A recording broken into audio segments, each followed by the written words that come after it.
Hello बच्चों, probability chapter पढ़ रहे हो आप मेरे साथ। और आज लेक्चर नंबर 5 में हम एक्सरसाइज 16.3 के कुछ न्यूमेरिकल्स करते हैं। ठीक है, चलो करते हैं। अ fair coin with one marked coin. Fair coin का मतलब ये होता है, फेयर का मतलब गोरा, कॉइन का मतलब सिक्का है। गोरा सिक्का नहीं होता है, गोरा सिक्का मत सुनना। फेयर कॉइन का मतलब जिसमें हेड और टेल की प्रोबेबिलिटी बराबर बराबर हो, कोई गड़बड़ घोटाला ना हो।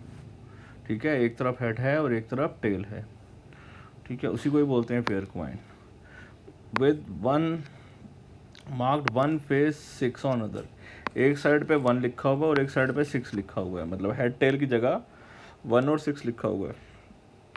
ठीक है, and a fair coin with one marked on one face and 6 on other and fair dice. ऐसे ही फेयर डाई मतलब डाइस मतलब जिस पे 1 2 3 4 5 6 लिखा हुआ है, उसको हमने टॉस किया, मतलब इसको उछाला। तो पहले तो हम सबसे पहले काम करते हैं, सैम्पल स्पेस बना लेते हैं।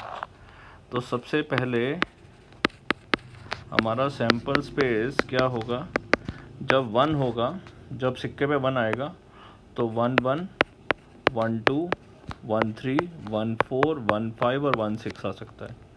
और जब सिक्के पे 6 आएगा तो डाइस पे 1 6 2 6 3 6 4 6 5 और 6 6 आएगा। ठीक है, find the probability that sum of the number that turns up is 3। दोनों का सम जो है वो 3 आए।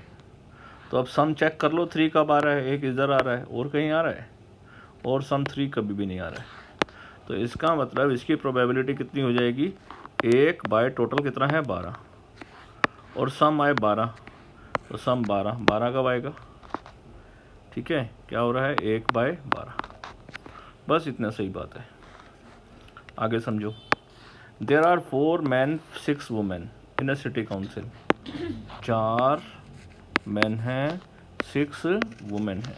ठीक है, अब एक काउंसिल मेंबर को सिलेक्ट करना है। If one council member is selected from a committee at a random, but is the probability that it is a women. तो वुमेन आने की क्या प्रोबेबिलिटी है, वुमेन टोटल हैं कितनी, वुमेन है 6, चुननी कितनी है 1, तो 6C1 अपॉन टोटल कितना है 10C1, ख़त्म, दैट्स ऑल। इतना सही काम है। ठीक है, तो यही आपकी रिक्वायर्ड प्रोबेबिलिटी। क्लियर, तो आप इसको इवेंट लिख लेना, let A B the event of getting one women as a committee member, like this. उसके बाद a fair coin is tossed 4 times. एक सिक्के को 4 बार ही उछाला। एक आदमी अगर 1 रुपया जीतता है हर हेड के ऊपर और 1.5 रुपया हारता है हर टेल के ऊपर। ठीक है, तो एक सैम्पल स्पेस बनाकर देखो कि वो कितनी बारी क्या क्या हार रहा है और क्या क्या जीत रहा है। तो हम एक काम करते हैं, हम सैम्पल स्पेस बना लिया हमने 4 कॉइन का, ये मैंने बना लिया पहले से ही। ठीक है, ये तो आपको मैंने फर्स्ट लेक्चर में सिखाया था ना, ये वही है। ठीक है, चलो। तो अब सबसे पहले क्या बोला था उसने, हेड आने पर क्या होगा, 1 रुपया जीतेगा और टेल आने पर 1.5 रुपया हारेगा। ठीक है, चलो अब देखते हैं कब हार रहा है कब जीत रहा है। अगर 4 हेड हैं, 4 हेड हैं यहाँ पर ना, तो 4 हेड का मतलब 4 रुपये जीत रहा है। ठीक, तो मैं +4 लिख दूँ। ठीक है, फिर इसके बाद है यहाँ पर तो है 3 रुपये जीतेगा, 1 रुपया 1 रुपया 1 रुपया 3 रुपये और 1.5 रुपये हार जाएगा। तो इसका मतलब +1.5 रुपया। इसमें भी ऐसा ही होगा, +1.5 रुपया। इसमें क्या होगा, 2 रुपये जीतेगा और 3 रुपये यहाँ पर हार जाएगा। तो इसका मतलब 1 रुपये का नुकसान हो गया। यहाँ पर देखो क्या हो रहा है, 3 रुपये जीत रहा है, 1.5 रुपया हार रहा है, तो मतलब कि 1.5 रुपया जीत रहा है। ठीक है, फिर इसके बाद समझो, यहाँ पर देखें हम, तो हेड पे 1 रुपया 2 रुपये जीत रहा है और 3 रुपये हार रहा है। तो लॉजिकली कितना हो गया, -1 हो गया। यहाँ पर क्या हो गया, 3 रुपये हार रहा है 2 रुपये जीत रहा है। ठीक है, 1.5 और 1.5, 3 रुपये हार गया 2 रुपये जीत गया, तो कितना हो गया, 1 रुपया हार गया। ठीक है, यहाँ पर कितना होगा, 4.5 रुपये, 4 रुपये 50 पैसा हार गया, 1 रुपया जीत गया, तो मतलब टोटल मिलाकर 3.5 रुपये जीत हार गया। यहाँ पर क्या होगा, 1.5 रुपया जीत गया। ठीक है, 3 रुपये जीत गया, ₹1.5 हार गया। यहाँ पर देखें तो ₹2 जीत गया, ₹3 हार गया, -1। यहाँ अगले में भी ऐसा ही है, 2 -1। अगले में भी देखें हम तो क्या हो रहा है, ₹4.50 हार गया, ₹1 जीत गया, तो ₹3.5 हार गया। सही है। यहाँ पर ₹3 हार गया, ₹2 जीत गया, तो ₹1 हार गया। अगले वाले में देखो तो ₹4.5 हार गया, ₹1 जीत गया, तो ₹3.5 हार गया। अगले वाले में भी ऐसे ही है, ₹4.5 हार गया, ₹1 जीत गया, तो ₹3.5 हार गया। और अगले में देखें तो ₹6 हार गया। ठीक है, डेट टोटल मिलाकर ₹6 हार गया। तो ये सारी हमने कैलकुलेशन बना ली। अब हम यहाँ पर उसने क्या प्रश्न बोला है, कह रहा है form the sample space, calculate कितने पैसे वो जीता, क्या जीता, कब हारा, क्या नहीं हारा। बस आप यहाँ गिन गिन के लिखते जाओ। जैसे कि प्रोबेबिलिटी ऑफ, जैसे मैं बात करूँ प्रोबेबिलिटी की, भाई सबसे पहले ₹1 जीतने की बात करते हैं। ₹1 जीतने वाली तो बात ही नहीं है। फिर उसके बाद ₹1 के बाद क्या जीतता है, ₹1.5। ₹1.5 कितनी बार जीता है, देखो यहाँ पर 1 बार, 2 बार, 3 बार, 4 बार। ठीक है, तो ये ₹1.5 जीत गया पॉजिटिव।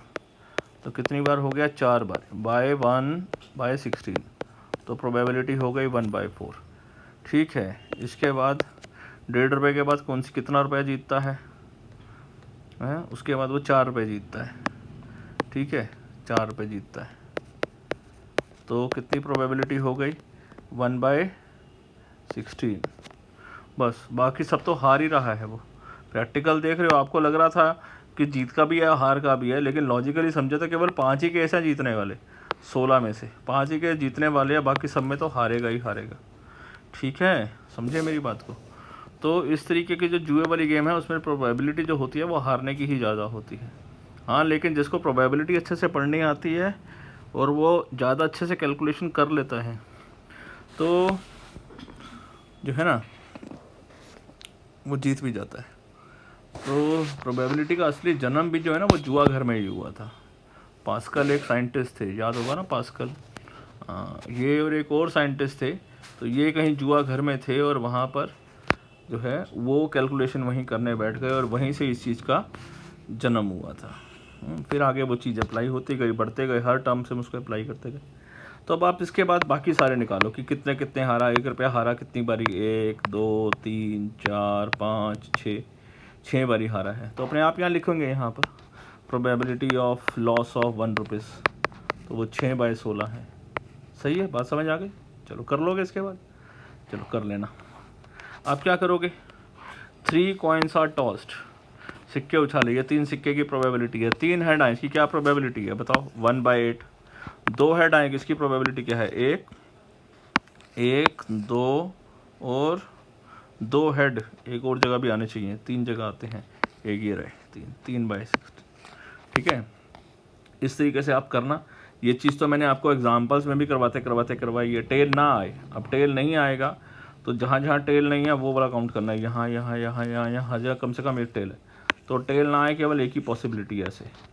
ठीक है, नो टेल 1/8, नो हेड 1/8। ठीक है, एग्जैक्टली 2 टेल्स, 2 ही टेल हों, 2 मिलेंगी आपको, 3 मिलेंगी सॉरी। चलो चेक कर लेना, क्लियर। 2/11 प्रोबेबिलिटी है किसी एक इवेंट के होने की, तो ना होने की क्या होगी, 1 - 2/11 इज 9/11। बस, असैसिनेशन वर्ड लिखा हुआ है, assassination. Find the probability that is a vowel, vowel कितने हैं चेक काउंट कर लो, वॉवल कितने हैं काउंट कर लो। ये 1 2 3 4 5 6, तो वॉवल्स हैं 6, बाकी बचे हुए कॉन्सोनेंट्स होंगे। तो काउंट टोटल कितने हैं, 1 2 3 4 5 6 7 8 9 10 11 12 13।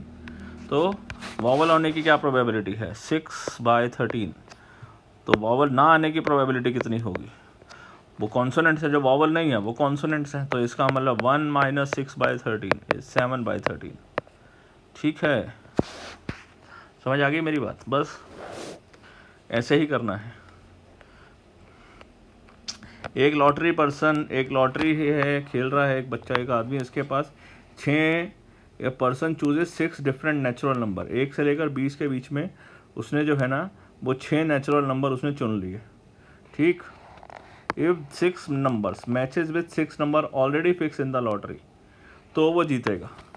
ठीक है, एक कदम से ऐसे समझ लें हम कि जो विनिंग प्राइज़ है, विनिंग प्राइज़ में बेसिकली 1 2 3 4 5 6 डिजिट का विनिंग प्राइज़ है। What is the probability of winning the prize? ठीक है, ऑर्डर मैटर नहीं कर रहा है। ठीक है, और जब प्राइज़ वो जीत रहा है तो क्या होगा, जीतने की प्रोबेबिलिटी कितनी है टोटल मिलाकर, तो फेवरेबल कितने हैं, पॉसिबल केस विनिंग करने का, जीतने का तो केवल एक ही नंबर होगा, तो उन्हीं 6 नंबरों में से ही 6 नंबर आना चाहिए। सही है, तो 6 नंबरों में से ही वो 6 नंबर चुनने हैं। ठीक है, उसका ऑर्डर मैटर नहीं कर रहा है, उसने बोल दिया ना यहाँ पर, ऑर्डर मैटर नहीं कर रहा है। ऑर्डर इंपॉर्टेंट नहीं है कि बोलो वो जो 6 नंबर आपने चुने हैं वो आगे पीछे हो जाए, उसको चेक नहीं करना। ठीक है, तो आपने 6 नंबर ही चुने हैं, उसकी प्रोबेबिलिटी क्या है 6 मतलब ऐसी एक ही प्रोबेबिलिटी है जब आपने वो सारे 6 नंबर चुन लिए हैं। ठीक है, ये तो हो गया फेवरेबल। और पॉसिबल इवेंट्स कितने हैं, टोटल नंबर हमारे पास कितने हैं, टोटल नंबर्स हैं हमारे पास 20 है ना, तो 20 में से 6 चुनने हैं, तो पॉसिबल इवेंट्स हैं 20 से 6, तो this is the required probability. ठीक है, तो जब बहुत ज़्यादा बड़ा आ जाए तो कैलकुलेशन मत करना, कोई दिक्कत नहीं है। जैसे अब ये 6 तो 6 ही आएगा। ठीक है, 6 तो कितना होगा, ये तो 1 ही होगा ना। सही है, 26 को सॉल्व कर लेना आप, तो 26 क्या होगा, 20 factorial divided by 6 factorial into 14 factorial, तो this will be 14 factorial into 6 factorial upon में 20 फैक्टोरियल। ठीक है, तो इसको सिंप्लीफाई करो, आप आंसर आ जाएगा आपके पास। क्लियर, चलिए आगे बढ़ते हैं। Check whether the following probabilities are consistently defined है कि नहीं है। कह रहे हैं ए दिया हुआ है, बी दिया हुआ है, ए इंटरसेक्शन बी, तो अगर वैसे हमारे पास क्या फार्मूला होता है, ए यूनियन बी होता है, A plus B minus A intersection B, A intersection B. ठीक है, तो इसको मैं चेक करूं तो कैसे लिख सकता हूं, प्रोबेबिलिटी में लूँगा तो पी लिख दूंगा यहाँ पर, बात वही है। ठीक है, समझने की बात है, सेट्स में लिखते नहीं लिखते थे, 0.5 0.7 और ये कर दिया 0.6, तो ये हो सकता है अगर इसको मैं सिंप्लीफाई करता हूँ तो 7 और 5 12, ये हो गया 0.6। दोनों का कॉमन, एक मेरे को बात बताओ, दोनों में कॉमन जो आया है, सबका जो यूनियन बनाकर दोनों का मिलाकर है 0.6, देखो ध्यान से, और अकेला जो है बी की प्रोबेबिलिटी 0.7 है। ऐसा कैसे हो सकता है, यूनियन में तो देखो, आप फिजिकल इस बात को समझो, इस बात को ऐसे समझो, ये ए है, ठीक है, और ये बी है। ठीक है, अब मेरे को एक बात बताओ, ये ए है, ये बी है, तो ए जो बी होगा, बी की प्रोबेबिलिटी ए यूनियन बी की प्रोबेबिलिटी से बड़ी होगी छोटी होगी, छोटी होगी ना, ए यूनियन बी की बड़ी होगी ना। यहाँ पर देखो आप, ए कितना है 0.5 और ए यूनियन बी कितना है 0.6, यहाँ तो ठीक है ए यूनियन बी बड़ा है, लेकिन बी को चेक करो, समझ रहे हो, तो प्रोबेबिलिटी ऑफ बी जो है वो बड़ी है probability of A union B से। ठीक है, तो देयरफॉर ये जो है it is not consistently defined. सही है, नॉट डिफाइंड, ये इन्फॉर्मेशन जो है वो सही नहीं है, या करा है जिसने है वो सही नहीं है। ठीक है, तो ये मैंने फर्स्ट पार्ट मैंने कर दिया, सेकंड पार्ट आप कर लो। क्लियर, फिर इन द ब्लैंक्स दिया हुआ है A B, A intersection B, A union B. Chart formula क्या होता है हमारे पास, फार्मूला होता है A union B is equals to A plus B minus A intersection B. ये 4 आइटम्स हैं। ठीक है, 4 आइटम में हमेशा 3 दी हुई है, चौथी मिसिंग है, तो किसी में कोई मिसिंग है, किसी में कोई मिसिंग है, फिल इन द ब्लैंक्स है, सॉल्व कर लीजिएगा। क्लियर, आगे बढ़ते हैं। ए दिया हुआ है, बी दिया हुआ है, फाइंड करना है ए और बी, तो आपको ए यूनियन बी निकालना है। If A and B are mutually exclusive, इस बात का क्या मतलब है, इसका मतलब है ए एंड बी में कॉमन नहीं है, ए एंड बी 5 है। इसका मतलब probability of A intersection B जो है वो क्या है, 0 है। तो probability of A union B क्या होगा, probability of A plus probability of B. तो दिस विल बी 3/5 जमा 1/5 इज इक्वल्स टू 4/5। खत्म। ठीक है, चलो आगे बढ़ते हैं। फटाफट अब मैं बेसिक फंडा दे रहा हूँ। ठीक है, ई है, एफ है, ई एंड एफ है। ठीक है, तो आपको ये क्या दिया हुआ है, ई एंड एफ, ये मालूम है। आपको क्या निकालना है, ई और ई एफ निकाल लोगे। Not E and not F, इस बात का क्या मतलब होता है, ई यूनियन एफ का नॉट। ठीक है, इसका मतलब क्या होता है, 1 minus P of E union F. तो ई यूनियन एफ पहले निकाल लेना। ठीक है, ई यूनियन एफ तो आप यहाँ से निकाल के लाओगे ना, तो उस वैल्यू को यहाँ पर पुट कर देना। ठीक, इस वैल्यू को यहाँ पर सब्स्टिट्यूट कर देना। डन। और ई यूनियन एफ कैसे निकालोगे, ये सारी इन्फॉर्मेशन आपको दी हुई है भैया। ठीक, कर लोगे ना। चलो करो, आगे बढ़ते हैं। E and F are such that not E or not F, not E और not F। तो इसका मतलब है ये E and F का नॉट है। ठीक है, प्रोबेबिलिटी की भाषा में करा जाए तो probability of E and F, probability of E and F का नॉट जो है वो बेसिकली है 1 minus probability of E and F, ये निकालना है आपको। ठीक है, और ये दिया हुआ है, सॉरी, अच्छा ये दिया हुआ है, not E and not F जो है वो 0.25 है। This is 0.25। तो probability of E intersection F जो आएगा वो कितना होगा, 1 माइनस 0.25 इज इक्वल्स टू 0.75। पूछ रहा है E and F mutually exclusive है। अगर ये म्यूचुअली एक्सक्लूसिव होते तो प्रोबेबिलिटी ई एंड एफ की तो 0 आती, तो it is not equal to 0। तो therefore E and F are not exclusive, not mutually exclusive। Clear, आसान है। चलो, ये छोटे छोटे क्वेश्चनों में आ जाती हैं ऐसी चीज़ें। ए दिया हुआ है, बी दिया हुआ है, A and B, A intersection B दिया हुआ है, नॉट ए निकालना है, माइनस कर दो 1 में से, नॉट बी निकालना है, ए और बी निकालना है। निकाल लोगे, करो। In A class 11th of school 40% students maths पढ़ते हैं, तो मैथ्स की प्रोबेबिलिटी है 40%। 40%, तो प्रोबेबिलिटी ऑफ मैथ्स के स्टूडेंट अगर मैं चूज़ करूँगा तो इट इज़ 0.4। ऐसे ही 30% बायो पढ़ते हैं, 10% study both math and bio. तो बायो पढ़ने वाले की प्रोबेबिलिटी है 30%।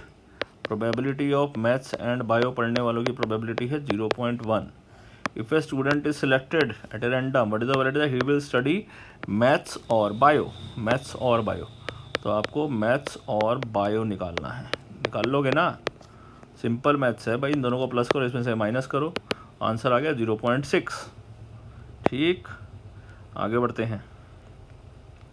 एक एंट्रेंस टेस्ट है, एक entrance test is graded on the basis of 2 examination होंगे। प्रोबेबिलिटी दैट रैंडम एक कोई स्टूडेंट को चूज़ किया, फर्स्ट एग्ज़ाम में पास करता है वो 0.8 और सेकंड एग्ज़ाम में पास करता है 0.7।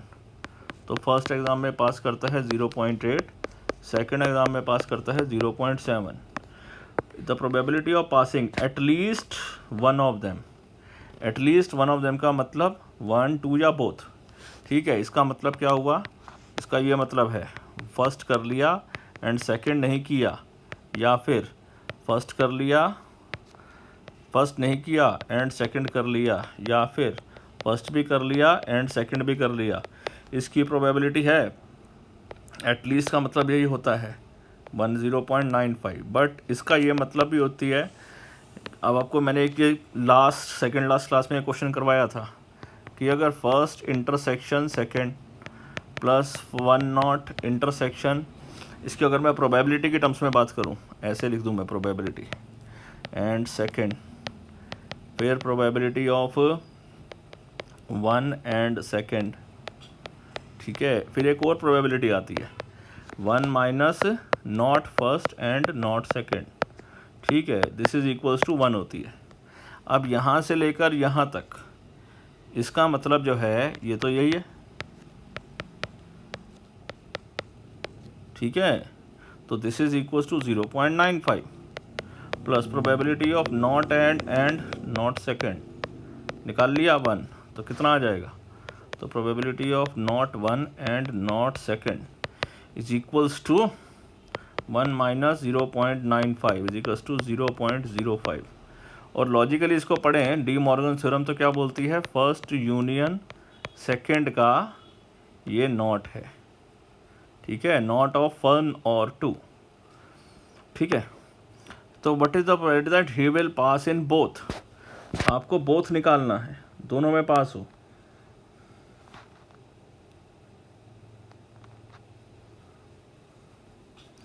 दोनों में पास होने के लिए आपको 1 एंड 2 निकालना है, दोनों में पास होने के लिए आपको निकालना है 1 एंड 2, ये निकालना है आपको। सो ये दिया हुआ है हमारे को 0.05, ठीक है।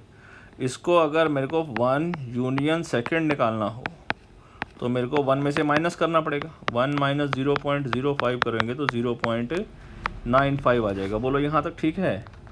अब मेरे को एक बात बताओ, ए भी मालूम है, बी भी मालूम है, ए यूनियन बी भी मालूम है, इससे इंटरसेक्शन निकल जाएगा ना, सही है, नहीं सही है, समझ आ रही ना मेरी बात। बस यहाँ लिख देता हूँ मैं, करना आप, ठीक है। 1 मालूम है 0.8, सेकेंड मालूम है 0.7, फर्स्ट यूनियन सेकेंड मालूम है 0.95, तो फर्स्ट एंड सेकेंड निकालना है, ठीक है। समझ गए बात को, बस हो गया। अब इसको दूसरे तरीके से भी देख सकते हैं, ठीक है, लेकिन आपको अगर ये चीज़ समझ आ गई तो पहले एक चीज़ समझ जाओ, ठीक है। अब आप बोलोगे सर जी आपने बड़ा लॉन्ग करा दिया, शॉर्ट भी कर सकते थे, ठीक है, कोई इशू नहीं है। तो पहले इसको कर लो, आपको वो भी बुद्धि में घुस जाएगा कि हाँ ऐसा कर सकते हैं, ऐसा सोच सकते हैं। प्रोबेबिलिटी बात ही यही है, ठीक है, कि 0.95 यहाँ सॉल्व करके वापस यहाँ इतना लंबा करके वापस 0.95 आया, इसका मतलब ए यूनियन बी ही होता है, at least one of them is, सही है। हाँ, तो जिस बच्चे को ये बात समझ में आ गई वो सीधा इसको जंप करके यहाँ लिख सकता है, ठीक है। और नहीं समझ में आई तो भी कोई बात नहीं है, ये विज़न खोल दिया आपने इसका, इसने आपका विज़न खोल दिया। तो प्रोबेबिलिटी इसलिए ही बोलता हूँ कि आपका IQ जनरेट करती है। चलो बढ़ते हैं आगे, देखें कितने क्वेश्चन रह गए, 1 2 रह गए, फिर मिसलेनियस शुरू करेंगे, ठीक है। चलो पहले वो अगली क्लास में करेंगे, इसको पहले ख़त्म करते हैं।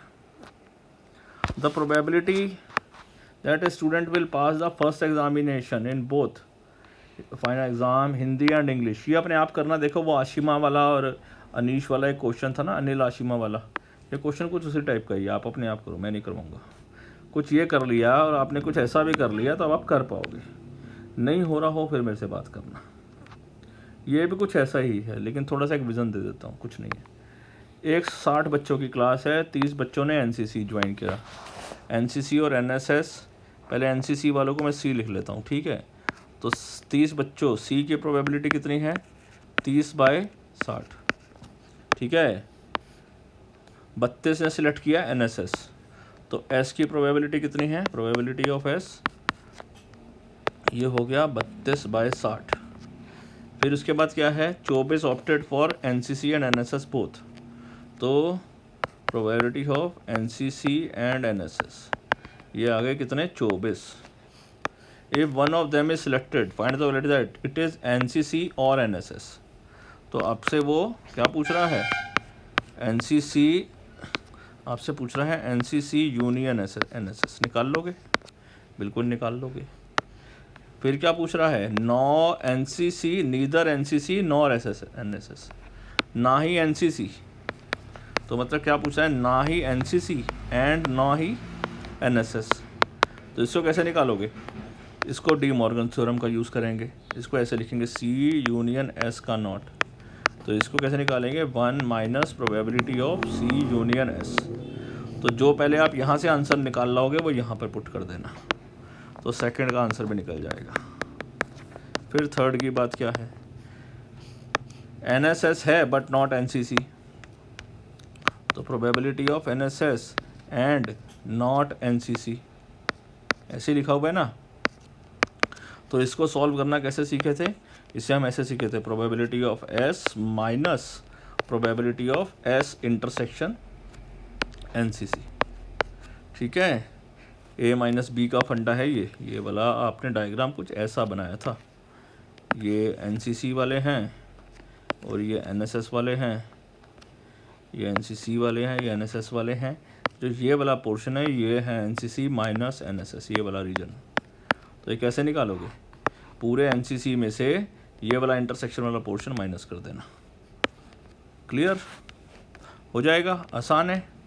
तो आई थिंक आपको ये फंडा तो हो गया क्लियर। ठीक है, अगली क्लास के अंदर हम मिसलेनियस के एग्जाम्पल वगैरह करेंगे हैं, और फिर अगली क्लास में फटाफट टॉपिक ख़त्म करेंगे। बच्चों देखो 3-4 एग्जाम्पल हैं और ज़्यादा क्वेश्चन भी कुछ बहुत ज़्यादा नहीं है, क्योंकि आपको बेसिक आइडिया सबको लग चुका है। वैसे तो आपको अपने आप ही करनी चाहिए, लेकिन मैं इसमें कुछ एक्सक्लूसिव क्वेश्चन आपके लिए करवा दूँगा आपको। ठीक है, तो नेक्स्ट लेक्चर में मिलते हैं। Till then bye bye. अच्छे से कर लो इसको फटाफट दम लगा कर। ठीक है, अगली क्लास के अंदर जो है ना पूरी कोशिश करेंगे कि चैप्टर को करेंगे